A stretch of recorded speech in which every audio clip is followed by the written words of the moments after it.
राधे राधे सभी हरि भक्तों को। आशा है आप सब लोग स्वस्थ होंगे।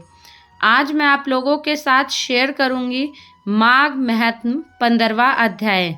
श्री दत्तात्रेय जी बोले, एक समय काचान मालिनी नाम की अत्यंत रूपवती अप्सरा प्रयागराज में माघ मास का स्नान करके कैलाश पर्वत को जा रही थी। मार्ग में एक गुफा में बैठे हुए विशालकाय और भयानक राक्षस ने अप्सरा से कहा, हे सुंदरी, तुम कौन हो? कहाँ से आ रही हो? तुम्हारे वस्त्र गीले क्यों हैं? और आकाश मार्ग से तुम कहाँ जा रही हो? तुम्हारे गीले वस्त्रों से जल की एक बूंद मेरे सर पर गिर पड़ी है और इससे ही मुझे कठोर हिंसक पाप आत्मा का मन दया से उदार हो उठा है। इस जल की एक बूंद के प्रभाव का मैं वर्णन नहीं कर सकता, अतः तुम की अपनी इस प्रभाव शक्ति को स्पष्ट करो। उस राक्षस के प्रश्न को सुनकर अप्सरा काचान मालिनी ने कहा, हे राक्षस, मैं स्वर्ग की अप्सरा काचान मालिनी हूँ। इस समय मैं प्रयागराज में स्नान करके कैलाश पर्वत पर जा रही हूँ। मैं पार्वती की सखी हूँ। त्रिवेणी जल के प्रभाव से तुम्हारा हिंसक और पापी मन बदला है। अब तुम त्रिवेणी जल के प्रभाव को भक्ति भाव सहित सुनो। हे राक्षस, पूर्व जन्म में मैं कलिगा दीपपति की वैश्य थी।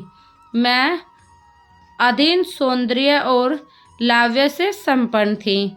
मैंने समस्त सुखों का भोग करते हुए अपने रूप के जादू से समस्त नगरवासियों को सम्मोहित कर रखा था। अनेकों प्रतिष्ठित तथा संपन्न व्यक्ति अपना सर्वस्व खोकर मेरे द्वारा निर्धन हो चुके थे। सदैव ही मैं धन विमुख बनी रही। एक दिन मैंने सोचा कि सदैव पाप में लुप्त रहने के कारण मुझे तो नरक यातनाएं भोगनी ही होगी और मुझे कभी भी आत्म सुख नहीं प्राप्त हो सकेगा। इस प्रकार विचार करते हुए भयभीत होकर मैं मूर्छित हो गई तथा भूमि पर गिर पड़ी।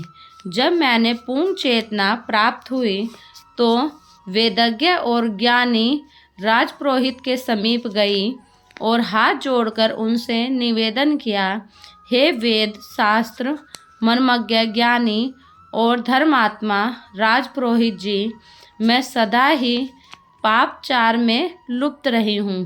कृपया मेरा उद्धार का मार्ग बतलाइए। मेरी विनय सुनकर राजपुरोहित कृपालु होकर बोले, हे सुमुखु, तुम्हारे सम्मुख पापों से मैं अवगत हूँ। यद्यपि तेरे उद्धार की तथा मुक्ति की मुझे संभावना नहीं दिखती है, तथापि तुम्हारे पश्चाताप को देखकर मैं एक युवक बताता हूँ। तुम प्रयागराज जाकर शीघ्र त्रिवेणी जल में स्नान करो, इससे तुम्हारा उद्धार होगा। इसके अतिरिक्त कोई साधन नहीं है, परंतु प्रयाग अथवा किसी भी तीर्थ स्थान में जाकर किसी प्रकार के पाप का विचार भी मन में ना लाना। तीर्थों में जहाँ अक्षय फल मिलता है, वहीं थोड़ा सा पाप भी भीषण नरकदायक बन जाता है। राधे राधे। अगर आपको मेरे द्वारा सुनाया गया मैथ पसंद आया हो, मेरी वीडियो लाइक करें, मेरे चैनल को सब्सक्राइब करें और अधिक से अधिक शेयर करें।